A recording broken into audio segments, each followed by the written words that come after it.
من رب العالمين جل وعلا، وقد طالب المولى العباد به، وهذا إن دل فإنما يدل على رحمة الخالق بالمخلوق.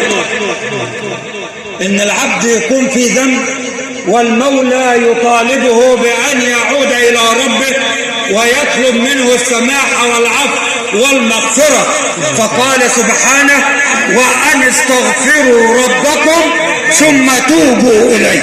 وحد الله. يبقى ربنا اللي بيطلب، احنا مقصرين في حق الله، ومع ذلك ينادي على عباده ويقول لهم: استغفروا وتوبوا. فأنا كما قال للحبيب محمد أن يبلغنا: نبئ عبادي أني أنا الغفور الرحيم. يبقى طلب المغفرة من الله،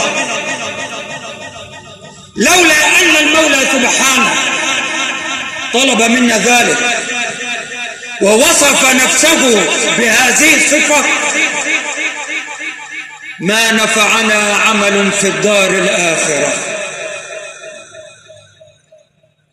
وهذا الكلام مؤيد بالحديث: لن يدخل أحدكم عمله الجنة. قالوا: ولا أنت يا رسول الله؟ ده سيدنا النبي اللي بيقول: ما تقدم التحية والصلاة عليه. لن يدخل أحدكم عمله الجنة. يبقى الرسول حسن. قالوا: ولا أنت يا رسول الله؟ حتى أنت؟ وده ربنا غفر له الذنب ما تقدم وما تأخر. قال لهم: ولا أنا إلا أن يتغمدني المولى برحمته. يبقى كلنا برحمة مين؟ برحمة ربنا.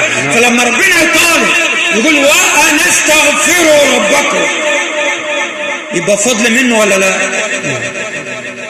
ثم توبوا إليه. توبوا وأنا حقبل واعفو. ومع أن الحبيب المصطفى قال الحديث، ومع أنه مغفور له، إلا أنه كان يفعل ذلك، فقال: استغفروا ربكم وتوبوا إليه فإني أستغفره في اليوم والليلة 70 مرة. وفي رواية للحديث 100 مرة. طب انت يا رسول الله ما عليكش ذنوب، لا بتاخد رشوة ولا بتختار